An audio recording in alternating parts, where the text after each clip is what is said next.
మనం హైడ్రా గురించి మాట్లాడుకున్నాం, లాభ నష్టాలు ఇవన్నిటి తర్వాత మళ్ళీ ఆ చర్చ మనం మాట్లాడుకున్న అంశాల చుట్టే తిరుగుతుంది. ఇప్పుడు సరికొత్తగా తెర మీదకి వచ్చింది మూసీ రివర్ ఫ్రంట్ డెవలప్మెంట్ అనేది 1,50,000 కోట్లు మింటింగ్ మనీగా ఉపయోగపడుతుంది ఇంకోటి అనేది వినిపి అసలు మీరెలా చూస్తున్నారు ఈ మూసీ రివర్ ఫ్రంట్ని? అంటే నిజానికి మూసీ శుద్ధి చేయడము, మూసీని సుందరీకరించడము, మూసీ నదిలో నీళ్లు పారడము ఇది కొన్ని దశాబ్దాల కళ. నిజానికి నాకు తెలిసి మొదట చంద్రబాబు నాయుడు గారు నందనవనం అనే ఒక ప్రాజెక్టుని డెవలప్ చేశారు.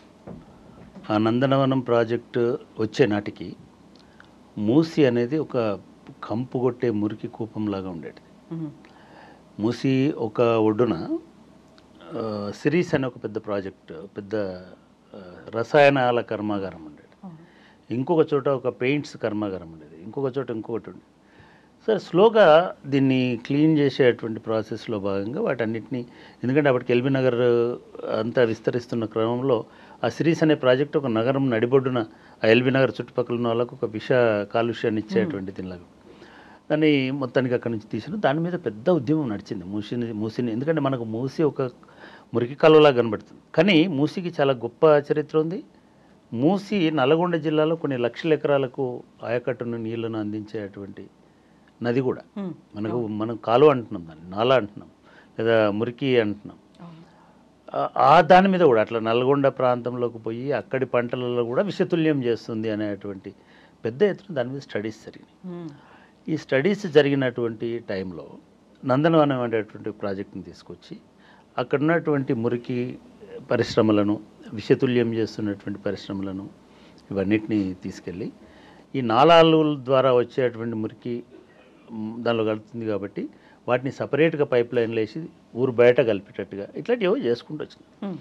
కానీ ఎవ్వరు కూడా నిర్దిష్టంగా మూసీ పునరుజ్జీవ ప్రణాళిక అనేటువంటిది ప్రకటించలేదు.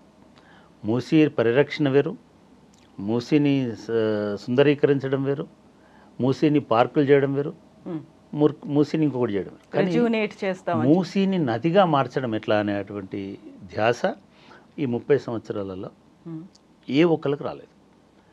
మీకు గుర్తుందో లేదు, రామచంద్రమూర్తి లాంటి జర్నలిస్ట్ HMTV లాంటి చోట వాళ్ళు మూసీ యాత్ర కూడా పెట్టినారు. ఆ చివరి నుంచి ఎక్కడి నుంచి అయితే మూసీ మొదలవుతుందో వికారాబాద్ కొండల్లోంచి, అనంతగిరి కొండల నుంచి మళ్ళీ నది కలిసే వాడపల్లి నల్గొండ జిల్లా, మా కృష్ణా జిల్లాలో కలిసేంతవరకు కూడా వాళ్ళు ఒక యాత్ర కూడా చేసి మూసీకి రెండు వైపులు ఉన్న జీవ వైవిధ్యము, రెండు వైపులు ఉన్నటువంటి ఈ నాగరిక స్వరూపము, వీటన్నిటి మీద కూడా చాలా సీరియస్ వర్క్ ఇట్లా NGOలు చేసినాయి, ఛత్రి లాంటి ఆర్గనైజేషన్స్ చేసినాయి, మానవ హక్కుల వేదిక లాంటివి చేసినాయి. చాలామంది మూసీని ఒక ప్రజల జీవనాడిలాగా చూడడం జరిగింది. అయితే ఈ ప్రజల జీవనాడికి జీవం నింపడం ఎట్లా అనేటువంటి ప్రయత్నం మాత్రం జరగలేదు. దాన్ని రకరకాల రూపాలలో మార్చాలనుకున్నారు తప్ప దాన్ని మళ్ళీ నదిగా మార్చాలి. ఎందుకంటే మూసీ ముచ్చుకుంద నది, ఈ ముచ్చుకుంద నది ఒకప్పుడు ఈ మొత్తం నగరానికి ఒక కలకలలాడే సరస్సులాగా ఉండేటువంటి నది.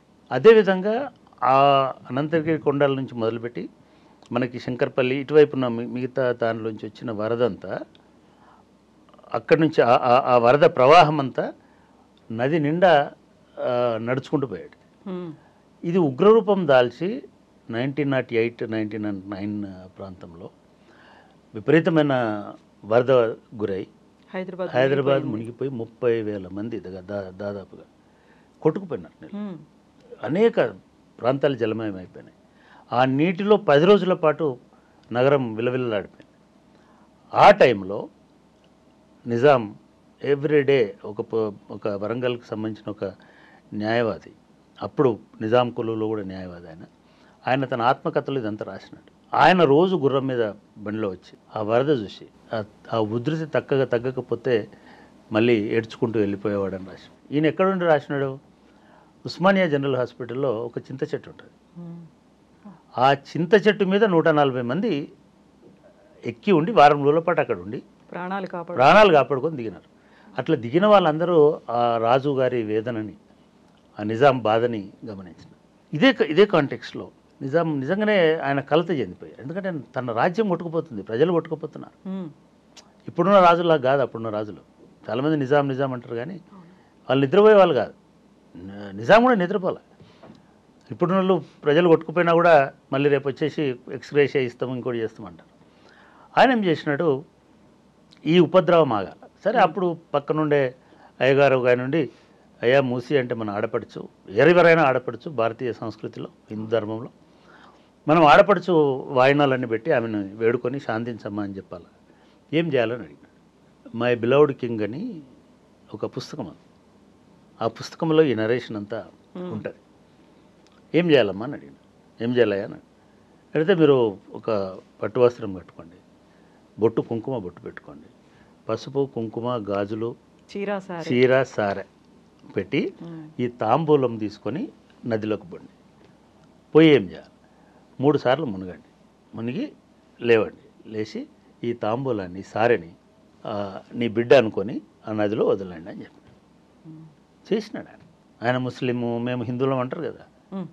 ఆయన రాజు తన ప్రజల కోసము తన మతము, ఆచారము, ధర్మము, సాంప్రదాయము ఇవి వదిలేసి వాళ్ళు చెప్పినట్టు ముక్కు మూసుకొని మునిగి 3 సార్లు ఆ సారెను వదిలి వచ్చినాడు. ఇది ఇంకా ఉగ్రరూపం నడుస్తూనే ఉంది. అప్పుడు ఆయన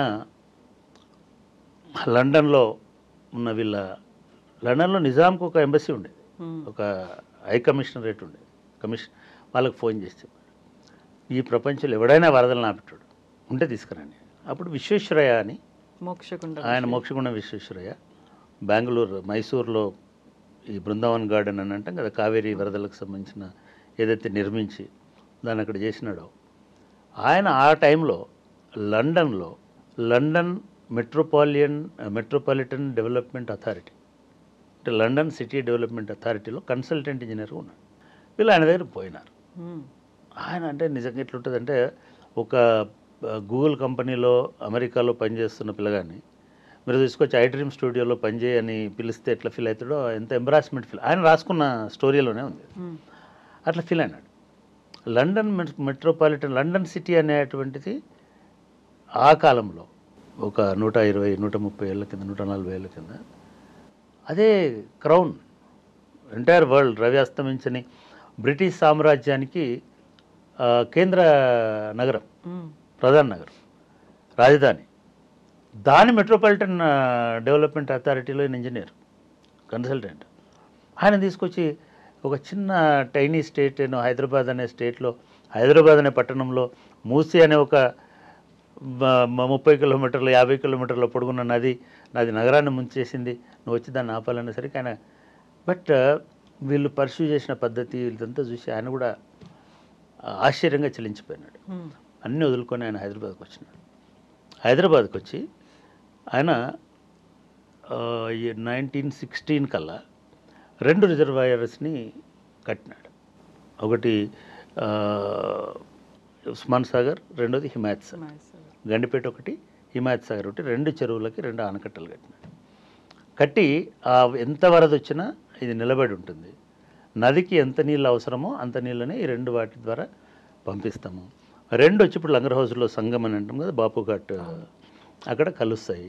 అక్కడ నుంచి నది ఒక నందనవనంలాగా ఈ నది చుట్టుప్రక్కల ప్రాంతాలు ఏర్పడతాయని, ఇది 1916లో వేసినటువంటి ప్లాన్, చేసినటువంటి ప్రణాళిక. ఆ ప్రణాళిక ప్రకారం ఇదంతా జరిగింది. ఈ 2 నదులు వచ్చినాయి, బాపుఘాట్ వచ్చింది. అప్పటికి బాపుఘాట్ కాదు, 2 నదుల సంగం అది. హైదరాబాద్లో సంగం అని అక్కడ పోయి కార్తీక మాసం స్నానాలు చేసేవాళ్ళు, ఇప్పుడు కూడా చేస్తుంటారు. గాంధీజీ హత్య తర్వాత ఆయన అస్థికలను 5 సంగమాలలో కలుపుతారు. ఈ దేశంలో 5 పవిత్ర జల సంగమాలు ఉన్నాయి. దానిలో ఒకటి ఈసా మూసి కలిసే మన హైదరాబాద్లో ఉన్న సంగమం కూడా. అది ఆ తర్వాత బాపు ఘాట్ అయింది అక్కడ. ఎందుకంటే బాపు అస్థికలను తీసుకొచ్చి దానిలో కలిపి అక్కడి నుంచి దాన్ని బాపు ఘాట్ అని పిలవడం, అక్కడ ఒక బాపు స్మారక, గాంధీ స్మారక చిహ్నం పెట్టడంతో అది బాపు ఘాట్ అనేటువంటి, అంటే మూసి అనేటిది ఒక సజీవ జలనిధిలాగా ఉన్నటువంటి నది. దాన్ని మళ్ళీ నడిపించడం ఎట్లా, మళ్ళీ దానికి పునరుజ్జీవం కల్పించడం ఎట్లా అనేటువంటి ఆలోచన కూడా సరిగ్గా ఆ బాపు ఘాట్ పక్కనే ఆ గాంధీ సంఘం ఉంది కదా, ఆ సంఘం పక్కనే ఉన్నటువంటి మా ఇంట్లో దానికి సంబంధించినటువంటి ప్రణాళిక జరిగింది. తెలంగాణ రాష్ట్రం ఏర్పడి అంటే అనౌన్స్మెంట్ వచ్చింది, తెలంగాణ ఎన్నికలు జరగలే. అప్పుడు కేసీఆర్ గారు మా ఫ్లాట్కి వచ్చినప్పుడు ఆయనతో పాటు నాతో పాటు ఇంకొక 10 మంది జర్నలిస్ట్ మిత్రులు అక్కడ కూర్చున్నప్పుడు, అందులో ఒక జర్నలిస్ట్ మిత్రుడు కె శ్రీనివాస్ గారని ఇప్పుడు ఆంధ్రజ్యోతి ఎడిటర్గా ఉన్నారు. వారు ఈ ప్రతిపాదనని కేసీఆర్ ముందు వచ్చారు. ఆయన అడిగింది ఏమిటంటే, ఎట్లాగైతే యూరప్లో లండన్లో ఎట్లాగైతే రివర్స్ ఉన్నాయో, థీమ్స్ రివర్ ఎట్లాగైతే డెవలప్ చేసినారో లండన్ నగరం అనుకుంటా, రెయిన్ రివర్ అని మిగతా ప్రాంతాలను ఎట్లాగైతే కలుపుతున్నదో, అట్లా మీరు ఈ నగరానికి ఒక మణిహారంలాగా ఉండేటువంటి ఉన్నటువంటి మూసిని కూడా అట్లా పునరుజ్జీవింపజేయండి, ఇక్కడ నీళ్లు కదిలేటట్టుగా చూడండి అని చెప్పారు. అప్పటికి కేసీఆర్ ఎలక్షన్స్కి పోలే, ముఖ్యమంత్రి కాలే, కేవలం ఉద్యమ నాయకుడు.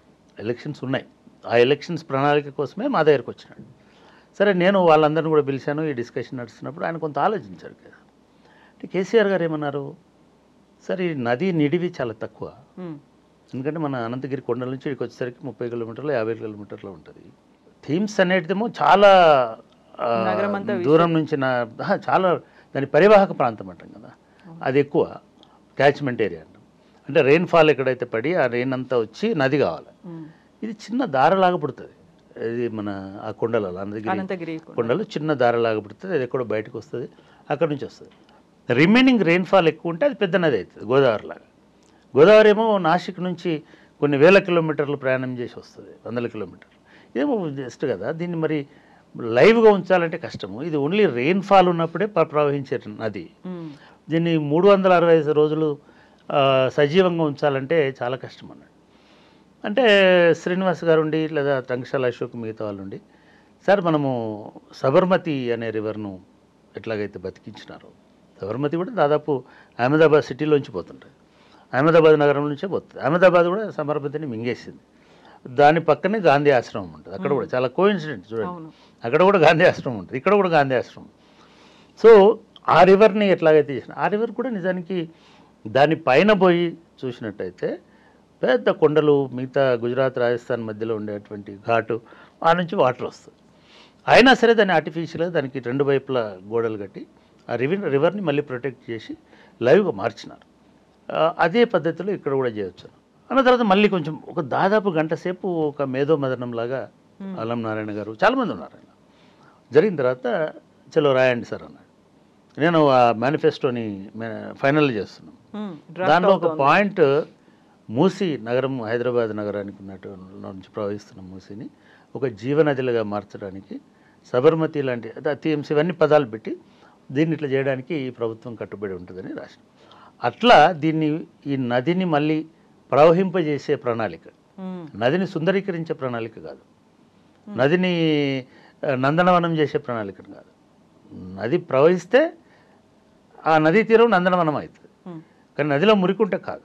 సో కాబట్టి అప్పుడు కేసీఆర్ గారు ఏమన్నారంటే, నిజానికి ఆయన కృష్ణ నుంచి అన్నాడు, కృష్ణా నుంచి ఇక్కడి వరకు నీళ్ళు వస్తే ఆ నుంచి చేవెళ్ళ ప్రాణహిత, చేవెళ్ళకు వాటర్ వస్తుంది, అక్కడి నుంచి మనం పైప్ లైన్ ద్వారా మనము 2 రివర్లను నింపితే అది ఎప్పుడు కలకల్లాటట్టుగా ఉంటుంది అనేటువంటి ఆలోచన చేసి అట్లా ఇవాళ ఈ మూసీ సుందరీకరణ అనే దానికి సంబంధించి ఒక 30-40 సంవత్సరాల చరిత్ర ఉంది.